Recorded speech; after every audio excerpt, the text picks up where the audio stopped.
Hello, जय हिंद, नमस्कार दोस्तों। आप सभी का स्वागत है आपके अपने YouTube channel online GK free classes में। आज के इस क्लास में हम रेलवे ग्रुप डी एग्जाम 2025 के लिए दूसरा प्रैक्टिस सेट लेकर आए हैं और इस दूसरे प्रैक्टिस सेट के अंदर हम बहुत ही इंपॉर्टेंट क्वेश्चनों को कवर करेंगे। और मेरे भाई ये सभी क्वेश्चन आपके रेलवे ग्रुप डी एग्जाम 2025 के लिए इंपॉर्टेंट रहेंगे, इसलिए इस दूसरे प्रैक्टिस सेट को आपको कंप्लीट देखना है और इस प्रैक्टिस सेट के एंड में आपको बताना है कि आपके टोटल कितने क्वेश्चन सही होते हैं। और यदि आप इस चैनल से पहली बार जुड़े हैं तो चैनल को कर लीजिए सब्सक्राइब और बेल आइकन को प्रेस करना, ताकि ऐसी शानदार क्लास का नोटिफिकेशन आपको सबसे पहले देखने को मिले। तो चलिए शुरू करते हैं आज के इस दूसरे प्रैक्टिस सेट को बिना देरी के। पहला प्रश्न है आप सभी के सामने, नीचे दी गई श्रृंखला श्रेणी में प्रश्न चिन्ह के स्थान पर आने वाली संख्या को ज्ञात करें। यानी कि पहला प्रश्न आप सभी के सामने सीरीज से संबंधित प्रश्न दिया गया है और आपसे पूछा गया है कि इस प्रश्न चिन्ह के स्थान पर कौन सी संख्या आएगी। तो मेरे भाई सीरीज से संबंधित प्रश्न को आप एग्जाम में देखते ही फटाफट से कैसे सोल्व करेंगे, तो वो देखिए आपको जब भी एग्जाम के अंदर सीरीज से संबंधित प्रश्न दिया जाए तो आपको क्या करना है। सबसे पहले तो आपको यह देखना है कि सीरीज में आपको क्या क्या दिया गया है। तो मेरे भाई यहाँ पर ध्यान से देखिए, सीरीज में हमें दिया गया है सबसे पहले 19 के बाद में 43 के बाद में 90 के बाद में 183 और 183 के बाद में हमसे पूछा गया है कि इस प्रश्न चिन्ह के स्थान पर कौन सी संख्या आएगी। तो मेरे भाई यहाँ पर ध्यान से देखिए सीरीज को किस लॉजिक के आधार पर सोल्व किया गया है। उससे पहले एक बार इन सभी को यहाँ से हटा देते हैं ताकि आपको समझने में कोई भी प्रॉब्लम ना आए। अब मेरे भाई यहाँ पर देखिए यहाँ पर 19 से 43 बन जाएगा कैसे। तो देखिए 19 से 43 बनाने के लिए यहाँ पर क्या किया गया है, सबसे पहले तो इस 19 का किया गया है 2 गुना और जो संख्या है उसके अंदर किया गया है +5। तो देखिए 19 का 2 गुना होता है 38 के अंदर +5 कर देंगे तो 38 और 5 हो जाएगा मिलकर कितना 43 है। ठीक है, इसी प्रकार से देखिए 43 से कितना बन रहा है 90। तो 43 से 90 कैसे बनेगा, तो यहाँ पर भी क्या किया गया है, सबसे पहले तो इस 43 का किया गया है 2 गुना और जो संख्या है उसके अंदर किया गया है +4। तो मेरे भाई देखिए 43 का 2 गुना होता है 86 और 86 के अंदर +4 कर देंगे तो 86 और 4 मिलकर बन जाएगा 90। इसी प्रकार से देखिए आगे 90 से कितना बन रहा है 183। तो 90 से 183 कैसे बनेगा, तो मेरे भाई 90 से 183 बनाने के लिए क्या किया गया है, सबसे पहले तो इस 90 का किया गया है 2 गुना और जो संख्या है उसके अंदर किया गया है +3। तो देखिए 90 का 2 गुना होता है 180 और 180 के अंदर +3 कर देंगे तो 180 और 3 मिलकर बन जाएगा 183। अब इसी प्रकार से आपसे पूछा गया है कि 183 से इस प्रश्न चिन्ह के स्थान पर कौन सी संख्या आएगी। तो मेरे भाई यहाँ पर ध्यान से देखिए इस प्रश्न चिन्ह की वैल्यू ज्ञात करने के लिए हम क्या करेंगे, सबसे पहले तो सभी की तरह इस 183 का हम क्या करेंगे 2 गुना करेंगे। तो यहाँ पर देखिए मेरे भाई ध्यान से देखिए 183 का हम क्या करेंगे, सबसे पहले तो करेंगे 2 गुना, फिर क्या करेंगे इसके अंदर ऐड करेंगे। अब कितना ऐड करेंगे, तो वो देखिए यहाँ पर देखिए मेरे भाई सबसे पहले यहाँ पर ऐड किया गया है 5, उसके बाद में ऐड किया गया है 4, उसके बाद में ऐड किया गया है 3, यानी कि कंटिन्यू घटता आ रहा है, यानी कि पहले +5 फिर +4 फिर +3। तो अब यहाँ पर क्या हो जाएगा, यहाँ पर हो जाएगा +2। अब मेरे भाई यहाँ पर ध्यान से समझिए, देखिए 183 का 2 गुना करेंगे तो कितना होता है, तो मेरे भाई 183 का 2 गुना होता है 366 और 366 के अंदर हम प्लस कर देंगे इस 2 को। तो मेरे भाई यहाँ पर ध्यान से देखिए 366 और 2 मिलकर बन जाएगा 368, यानी कि इस प्रश्न चिन्ह के स्थान पर संख्या भरी जाएगी 368। अब हमें देखना है कि संख्या 368 किसी ऑप्शन में है, तो आंसर है संख्या 368 में दी गई है ऑप्शन ए के अंदर है। तो पहले प्रश्न के अंदर ऑप्शन ए हो जाएगा सभी का करेक्ट आंसर है। तो उम्मीद करता हूं कि पहला प्रश्न आपको अच्छे से क्लियर हो गया होगा, और जब भी इस टाइप का प्रश्न आपको एग्जाम में दिया जाएगा तो आप फटाफट से सोल्व कर लेंगे। ठीक है, तो चलिए फिर अगला प्रश्न देखते हैं। दूसरा प्रश्न है आप सभी के सामने, नीचे दिए गए विकल्पों में से उस विकल्प का चयन करें जो प्रश्न चिन्ह के स्थान पर आएगा। यानी कि दूसरा प्रश्न आप सभी के सामने एनालॉजी से संबंधित प्रश्न दिया गया है और आपसे पूछा गया है कि इस प्रश्न चिन्ह के स्थान पर इन चारों विकल्पों में से किस विकल्प के अल्फाबेट लेटर भरे जाएंगे। तो मेरे भाई इस टाइप के प्रश्न को आप एग्जाम में देखते ही मात्र 1 से 2 सेकंड में कैसे सोल्व करेंगे, तो वो देखिए आपको जब भी एग्जाम के अंदर इस टाइप का प्रश्न दिया जाए तो आपको क्या करना है। सबसे पहले तो आप सभी के सामने जितने भी अल्फाबेट लेटर दिए गए हैं उन सभी का आपको कर लेना है नंबरिंग। यदि आप अल्फाबेट लेटर का नंबरिंग कर लोगे तो समझना इस टाइप के प्रश्न को भी आप एग्जाम के अंदर फटाफट से सोल्व कर लोगे। कैसे, तो वो देखिए यहां पर देखिए मेरे भाई, ध्यान से देखिए ए का नंबर होता है 1, ए के बाद में है एन का नंबर होता है 14, एन के बाद में क्या है वाई का नंबर होता है 25 है। इसी प्रकार से आगे ध्यान से देखिए मेरे भाई, आगे है बी का नंबर होता है 2, उसके बाद में क्या है ओ का नंबर होता है 15, फिर क्या है जेड का नंबर होता है 26 है। अब सबसे पहले तो आपको क्या करना है, यहां पर देखना है। देखिए मेरे भाई यहां पर ध्यान से देखिए 1 से कितना बन रहा है 2, यानी कि ए से बन रहा है बी, तो ए से बी या फिर 1 से 2 कैसे बनेगा। तो ध्यान से देखिए, यदि हम 1 के अंदर क्या कर दें +1 कर दें तो 1 और 1 मिलकर बन जाएगा 2। इसी प्रकार से आगे देखिए मेरे भाई 14 से कितना बन रहा है 15, या फिर हम यहां पर बोल सकते हैं कि n से बन रहा है o, तो n से o या फिर 14 से 15 कैसे बनेगा। तो यहां पर भी ध्यान से देखिए, यदि हम 14 के अंदर क्या कर दें +1 कर दें तो 14 और 1 मिलकर बन जाएगा 15। फिर इसी प्रकार से आगे देखिए मेरे भाई 25 से कितना बन रहा है 26 से, या फिर हम यहां पर बोल सकते हैं कि y से बन रहा है z, तो मेरे भाई y से z या फिर 25 से 26 कैसे बनेगा। तो यहां पर भी ध्यान से देखिए, यदि हम 25 के अंदर क्या कर दें +1 कर दें तो 25 और 1 मिलकर बन जाएगा 26। ठीक है, अब इसी प्रकार से हमें क्या करना है, यहां पर पता करना है कि एल के सी से इस प्रश्न चिन्ह के स्थान पर कौन से अल्फाबेट लेटर आएंगे। तो मेरे भाई यहां पर ध्यान से समझिए, देखिए जिस प्रकार से यहां पर ये सभी अल्फाबेट लेटर दिए गए हैं इन सभी के अंदर +1 करके ये सभी अल्फाबेट लेटर लिखे गए हैं। इसी प्रकार से हम क्या करेंगे, जो हमारे सामने ये सभी अल्फाबेट लेटर दिए गए हैं इन सभी के अंदर +1 करके जो आने वाले अल्फाबेट लेटर हैं उन सभी को यहाँ पर ज्ञात करेंगे। तो हम मेरे भाई यहाँ पर थोड़ा सा ध्यान से समझिए। सबसे पहले तो हम क्या करेंगे, यहाँ पर हमारे सामने जितने भी अल्फाबेट लेटर दिए गए हैं इन सभी का हम क्या करेंगे, नंबरिंग करेंगे। तो यहाँ पर ध्यान से देखिए एल का नंबर होता है 12, एल के बाद में क्या है के का नंबर होता है 11, फिर क्या है सी का नंबर होता है 3। अब इसी प्रकार से देखिए हम देखेंगे सबसे पहले 12 से, तो मेरे भाई सभी के अंदर यहां पर क्या हुआ था +1 है, तो हम 12 के अंदर भी क्या कर देंगे +1 कर देंगे, तो 12 और 1 मिलकर बन जाएगा कितना 13 नंबर पर कौन सा अल्फाबेट लेटर आता है, तो मेरे भाई 13 नंबर पर अल्फाबेट लेटर आता है एम, तो यहां पर हम भर देंगे एम, यानी कि एल से यहां पर आगे भरा जाएगा एम। फिर देखिए यहां पर है 11 से अगली संख्या देखेंगे, तो देखिए सभी में +1 हुआ है तो 11 में भी +1 कर देंगे, तो 11 और 1 मिलकर बन जाएगा 12 नंबर पर कौन सा अल्फाबेट लेटर आता है, तो मेरे भाई 12 नंबर पर अल्फाबेट लेटर आता है एल, तो यहां पर हम भर देंगे एल। इसी प्रकार से हम क्या करेंगे, यानी कि यहां पर के से भरा जाएगा एल।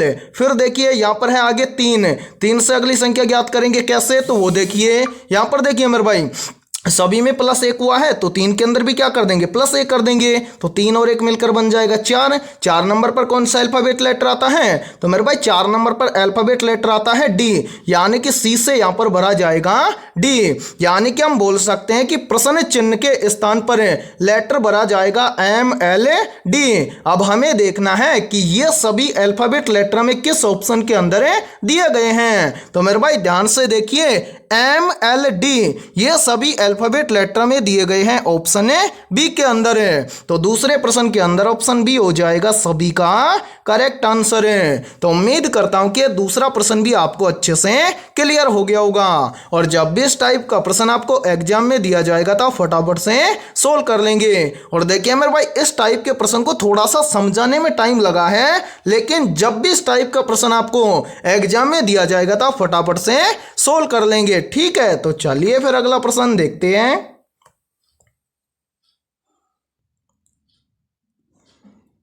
तीसरा प्रश्न है आप सभी के सामने।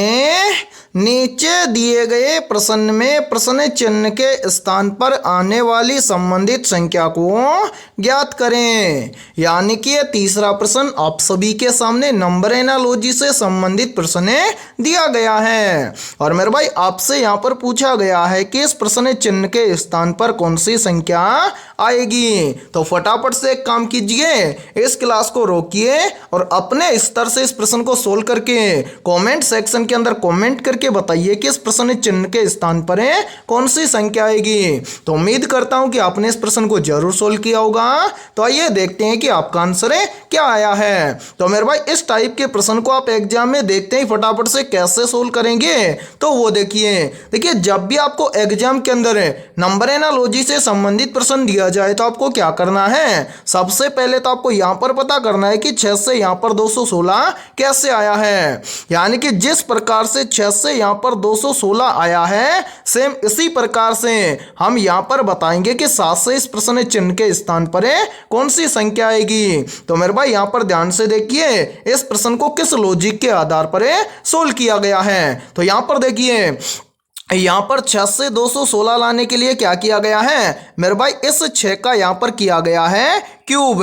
6 का क्यूब कितना होता है, तो मेरे भाई 6 का क्यूब होता है 216। और ध्यान से देखिए 216 यहां पर आप सभी के सामने दिया गया है। अब हम भी क्या काम करेंगे, यही सेम लॉजिक लगाएंगे 7 के अंदर और इस 7 से इस प्रश्न चिन्ह की वैल्यू ज्ञात करेंगे। तो मेरे भाई हम करेंगे क्या, सेम इस 6 की तरह इस 7 का भी हम क्या कर देंगे, क्यूब कर देंगे। 7 का क्यूब कितना होता है, तो मेरे भाई 7 का क्यूब होता है 343। यानी कि इस प्रश्न चिन्ह के स्थान पर संख्या भरी जाएगी 343। अब हमें देखना है कि संख्या 343 किसी ऑप्शन में है। तो आंसर है संख्या 343 हमें दी गई है ऑप्शन ए के अंदर है। तो तीसरे प्रश्न के अंदर ऑप्शन ए हो जाएगा सभी का करेक्ट आंसर है। तो उम्मीद करता हूं कि तीसरा प्रश्न भी आपको अच्छे से क्लियर हो गया होगा।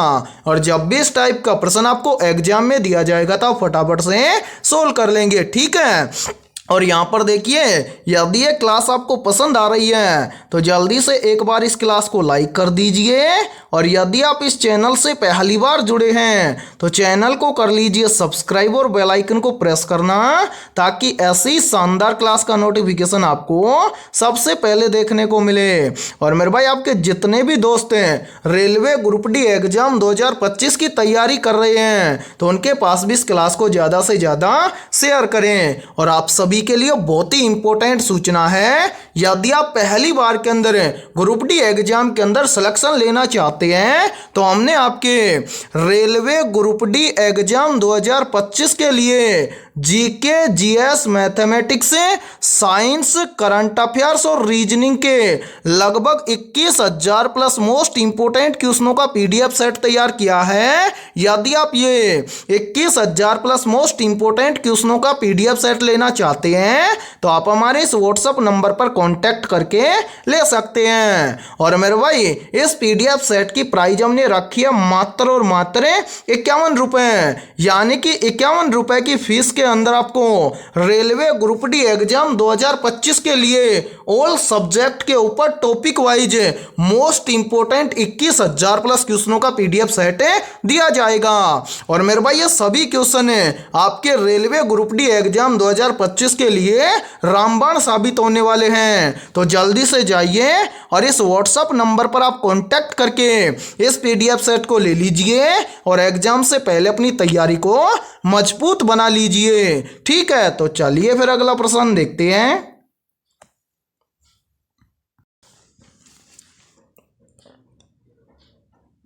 चौथा प्रश्न है आप सभी के सामने। यदि किसी घड़ी में 4:40 हो रहे हैं तो इसे दर्पण में देखने पर क्या समय प्रतीत होगा।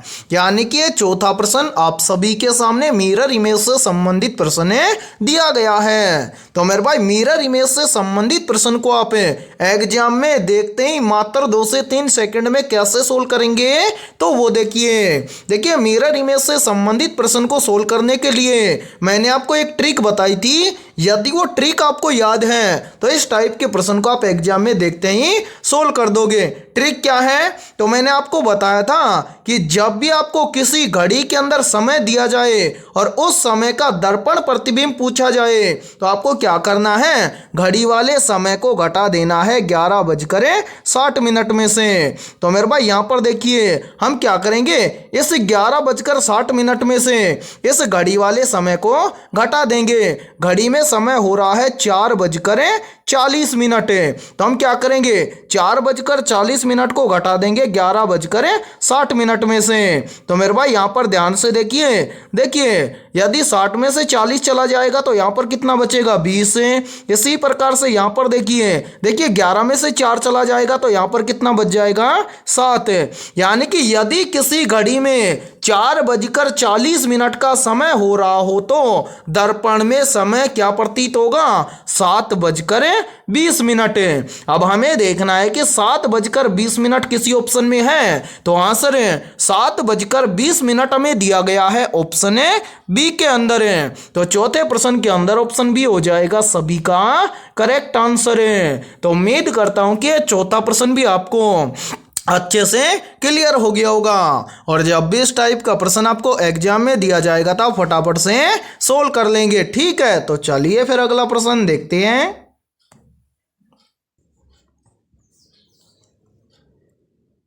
पांचवा प्रश्न है आप सभी के सामने। नीचे दी गई श्रृंखला श्रेणी में प्रश्न चिन्ह के स्थान पर आने वाली संख्या को ज्ञात करें। यानी कि पांचवा प्रश्न आप सभी के सामने सीरीज से संबंधित प्रश्न दिया गया है और मेरे भाई आपसे यहाँ पर पूछा गया है कि इस सीरीज में इस प्रश्न चिन्ह के स्थान पर कौन सी संख्या आएगी। तो मेरे भाई इस टाइप के प्रश्न को हम एग्जाम में देखते हैं फटाफट से कैसे सोल्व करेंगे। तो वो देखिए आपको जब भी एग्जाम के अंदर सीरीज से संबंधित प्रश्न दिया जाए तो आपको क्या करना है, सबसे पहले तो आपको ये देखना है कि सीरीज में आपको क्या क्या दिया गया है। तो मेरे भाई यहाँ पर ध्यान से देखिए सीरीज में हमें दिया गया है सबसे पहले 12 के बाद में 6 के बाद में 18 के बाद में 9 और 9 के बाद में आपसे पूछा गया है कि इस प्रश्न चिन्ह के स्थान पर कौन सी संख्या आएगी। तो मेरे भाई यहाँ पर ध्यान से समझिए इस प्रश्न को किस लॉजिक के आधार पर सोल्व किया गया है। तो यहाँ पर देखिए यहाँ पर 12 से 6 बन जाएगा कैसे। तो यहाँ पर क्या किया गया है, 12 से 6 लाने के लिए सबसे पहले इस 12 के अंदर भाग दिया गया है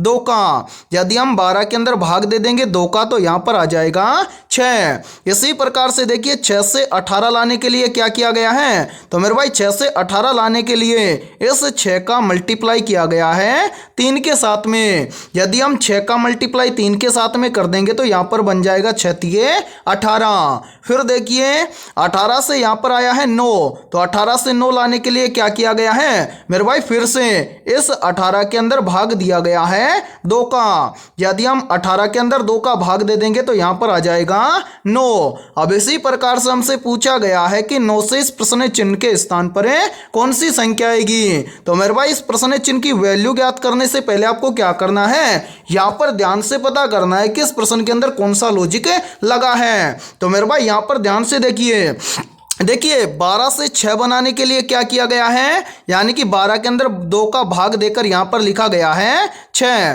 फिर देखिए 6 से 18 लाने के लिए क्या किया गया है। तो मेरे भाई इस 6 का किया गया है 3 गुना। तो यहाँ पर कितना आया है 18। यानी कि पहले क्या किया गया है, 2 का भाग दिया गया है, उसके बाद में अगली संख्या का क्या किया गया है, 3 गुना किया गया है। फिर उसी प्रकार से देखिए 18 से 9 लाने के लिए क्या किया गया है। तो मेरे भाई फिर से 18 के अंदर क्या किया गया है, 2 का भाग दिया गया है। तो अब इस 9 से अगली संख्या लाने के लिए हम क्या करेंगे, तो यहाँ पर सीरीज चल रहा है कैसे, यानी कि पहले पहले 2 का भाग दिया गया है, फिर उससे अगली संख्या का 3 गुना किया गया है, फिर उससे अगली संख्या में 2 का भाग दिया गया है, तो उससे अगली संख्या में हम क्या करेंगे, तो मेरे भाई 9 से इस प्रश्न चिन्ह की वैल्यू ज्ञात करने के लिए हम इस 9 का क्या कर देंगे, 3 गुना कर देंगे। तो यहां पर सीरीज चल जाएगा, पहले 2 का भाग दिया, फिर 3 गुना किया, फिर 2 का भाग दिया, तो फिर हमने क्या किया, 3 गुना किया। तो यहां पर देखिए 9 का 3 गुना कितना होता है, तो मेरे भाई 9 का 3 गुना होता है 27, यानी कि इस प्रश्न चिन्ह के स्थान पर संख्या भरी जाएगी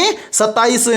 अब हमें देखना है कि संख्या 27 किसी ऑप्शन में है, तो आंसर है संख्या 27 हमें दी गई है ऑप्शन सी के अंदर है। तो पांचवें प्रश्न के अंदर ऑप्शन सी हो जाएगा सभी का करेक्ट आंसर है। तो उम्मीद करता हूं कि पांचवा प्रश्न भी आपको अच्छे से क्लियर हो गया होगा, और जब भी इस टाइप का प्रश्न आपको एग्जाम में दिया जाएगा तो फटाफट से सोल्व कर लेंगे। और मेरे भाई इस क्लास के अंदर आपको एंड तक बने रहना है, क्योंकि इस क्लास के अंदर बहुत ही इंपॉर्टेंट क्वेश्चन होने वाले हैं, और सेम इसी प्रकार के क्वेश्चन आपके रेलवे ग्रुप डी एग्जाम के अंदर पूछे जाएंगे। ठीक है, तो चलिए फिर अगला प्रश्न देखते हैं।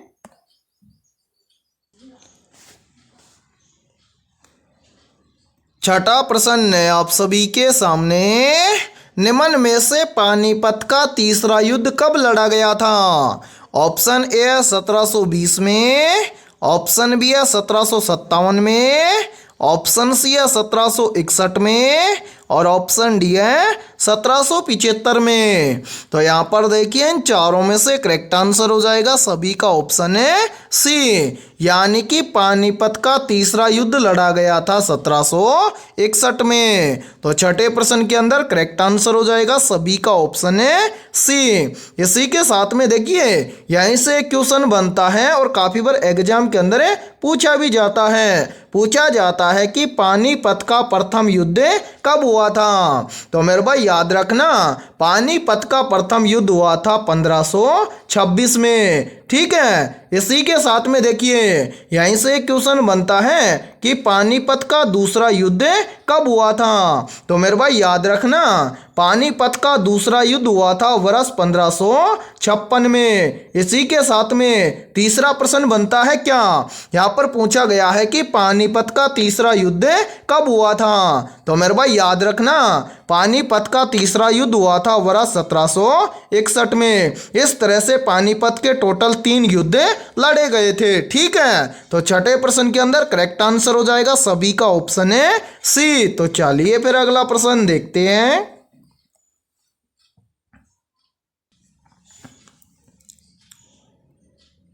सातवां प्रश्न है आप सभी के सामने, शिवाजी महाराज ने मराठा साम्राज्य की स्थापना कब की थी?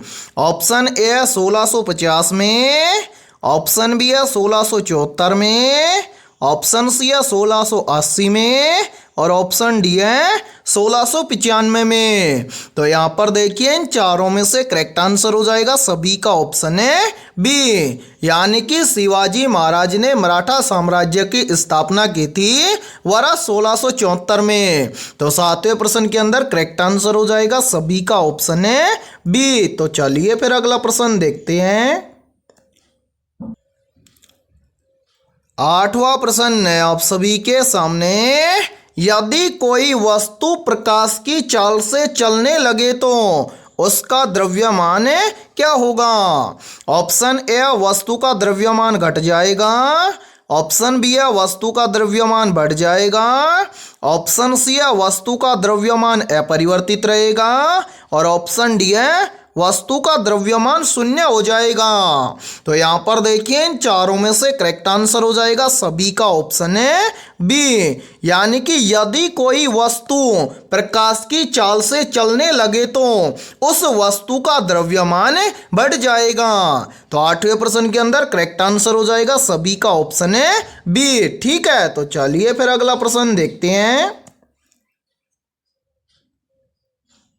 नौवां प्रश्न है आप सभी के सामने, कौन सा सिद्धांत बताता है कि द्रव्यमान और ऊर्जा का परस्पर रूपांतरण संभव है। मोस्ट इंपोर्टेंट प्रश्न है ये। तो यहाँ पर देखिए इन चारों में से करेक्ट आंसर हो जाएगा सभी का ऑप्शन है सी, यानी कि जो आइंस्टीन का सापेक्षता का सिद्धांत है, यह सिद्धांत बताता है कि द्रव्यमान और ऊर्जा का परस्पर रूपांतरण संभव है। तो 9वें प्रश्न के अंदर करेक्ट आंसर हो जाएगा सभी का ऑप्शन है सी। तो चलिए फिर अगला प्रश्न देखते हैं।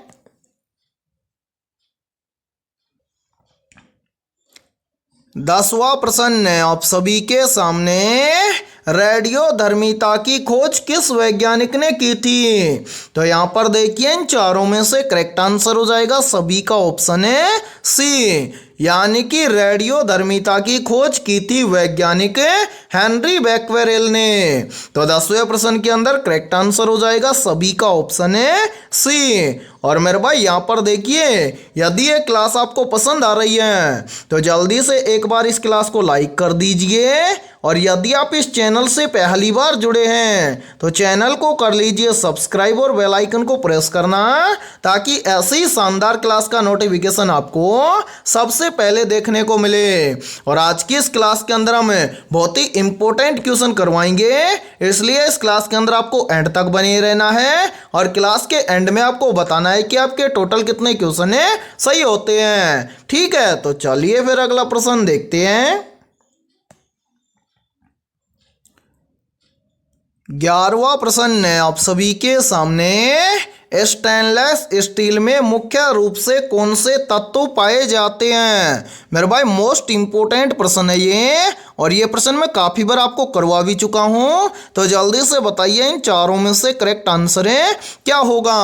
आपसे पूछा गया है कि स्टेनलेस स्टील में मुख्य रूप से कौन से तत्व पाए जाते हैं। तो यहाँ पर देखिए इन चारों में से करेक्ट आंसर हो जाएगा सभी का ऑप्शन है बी, यानी कि स्टेनलेस स्टील में मुख्य रूप से लोहा, कार्बन, निकेल और क्रोमियम ये सभी तत्व पाए जाते हैं। तो 11वें प्रश्न के अंदर करेक्ट आंसर हो जाएगा सभी का ऑप्शन है बी। चलिए फिर अगला प्रश्न देखते हैं।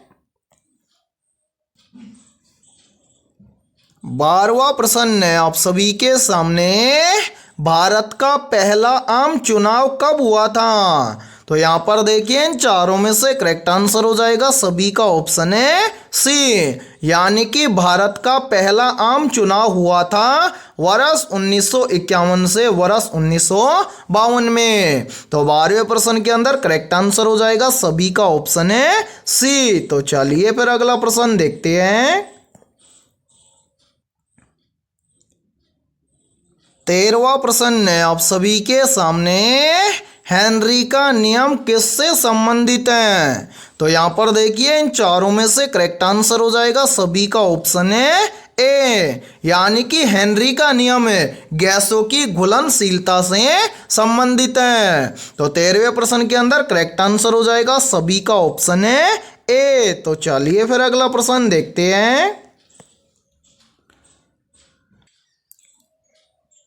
14वां प्रश्न है आप सभी के सामने, कौन सा हार्मोन फाइट या फ्लाइट प्रतिक्रिया के लिए जिम्मेदार होता है? तो यहाँ पर देखिए इन चारों में से करेक्ट आंसर हो जाएगा सभी का ऑप्शन है बी, यानी कि जो एड्रेनलिन हार्मोन होता है यह फाइट या फ्लाइट प्रतिक्रिया के लिए जिम्मेदार होता है। तो 14वें प्रश्न के अंदर करेक्ट आंसर हो जाएगा सभी का ऑप्शन है बी। और मेरे भाई मोस्ट इंपोर्टेंट प्रश्न है ये, चाहे तो आप इस प्रश्न को अपनी नोटबुक के अंदर आप नोट भी कर सकते हैं। ठीक है, तो चलिए फिर अगला प्रश्न देखते हैं।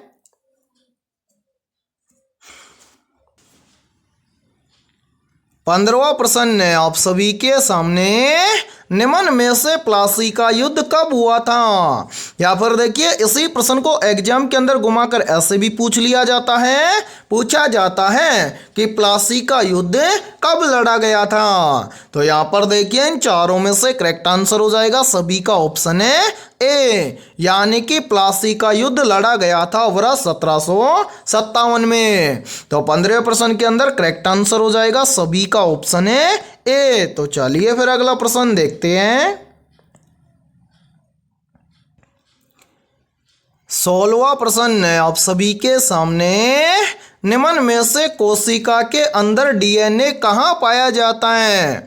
ऑप्शन ए माइटोकॉन्ड्रिया के अंदर है, ऑप्शन बी है गोल्जी बॉडी के अंदर है, ऑप्शन सी है नाभिक के अंदर है, और ऑप्शन डी है राइबोसोम के अंदर है। तो यहाँ पर देखिए इन चारों में से करेक्ट आंसर हो जाएगा सभी का ऑप्शन है सी, यानी कि कोशिका के नाभिक के अंदर डीएनए पाया जाता है। तो 16वें प्रश्न के अंदर करेक्ट आंसर हो जाएगा सभी का ऑप्शन है सी। और मेरे भाई यहाँ पर देखिए यहीं से एक क्वेश्चन और बनता है और काफी बार एग्जाम के अंदर पूछा भी जाता है। पूछा जाता है कि कोशिका का पावर हाउस किसे कहा जाता है? तो मेरे भाई याद रखना, कोशिका का पावर हाउस कहा जाता है माइटोकॉन्ड्रिया को। ठीक है, इसी के साथ में देखिए यहीं से एक क्वेश्चन और बनता है और ये प्रश्न तो बार बार एग्जाम के अंदर पूछा जाता है। पूछा जाता है कि डीएनए का पूरा नाम क्या होता है? तो मेरे भाई याद रखना, डीएनए का पूरा नाम होता है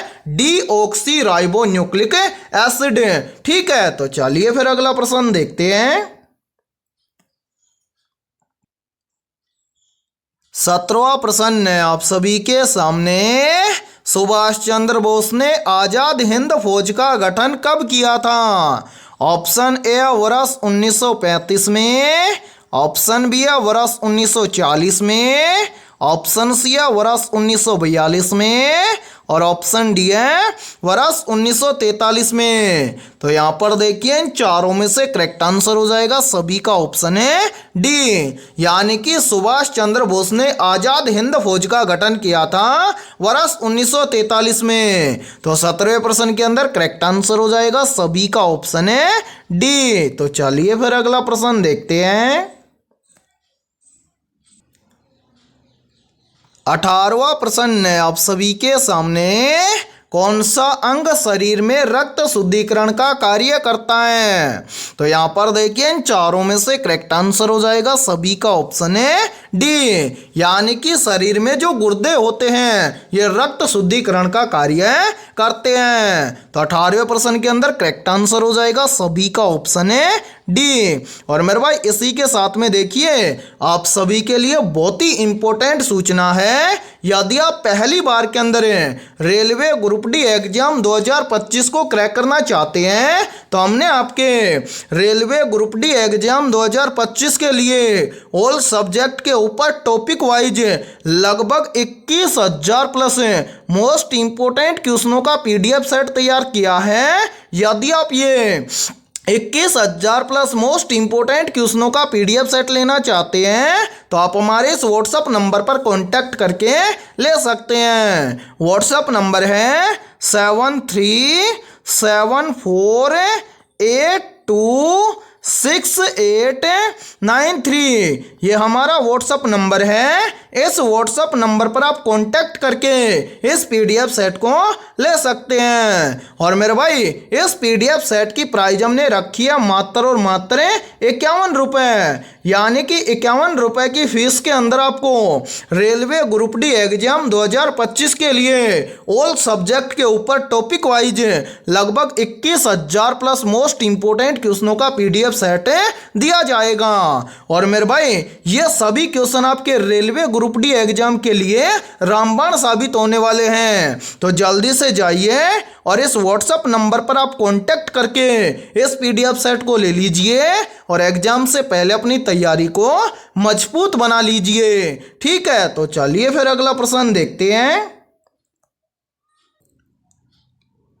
19वां प्रश्न है आप सभी के सामने, भारतीय राष्ट्रीय कांग्रेस की स्थापना कब हुई थी? ऑप्शन ए 1883 में, ऑप्शन बी है 1885 में, ऑप्शन सी है 1890 में, और ऑप्शन डी है 1905 में। तो यहाँ पर देखिए इन चारों में से करेक्ट आंसर हो जाएगा सभी का ऑप्शन है बी, यानी कि भारतीय राष्ट्रीय कांग्रेस की स्थापना हुई थी वर्ष 1885 में। तो 19वें प्रश्न के अंदर करेक्ट आंसर हो जाएगा सभी का ऑप्शन है बी। ठीक है, और यहाँ पर देखिए यहीं से एक क्वेश्चन और बनता है और बार बार एग्जाम के अंदर रिपीट होता है। पूछा जाता है कि बंगाल का विभाजन विभाजन कब हुआ था? तो मेरे भाई याद रखना, बंगाल का विभाजन हुआ था वर्ष 1905 में। ठीक है, तो चलिए फिर अगला प्रश्न देखते हैं।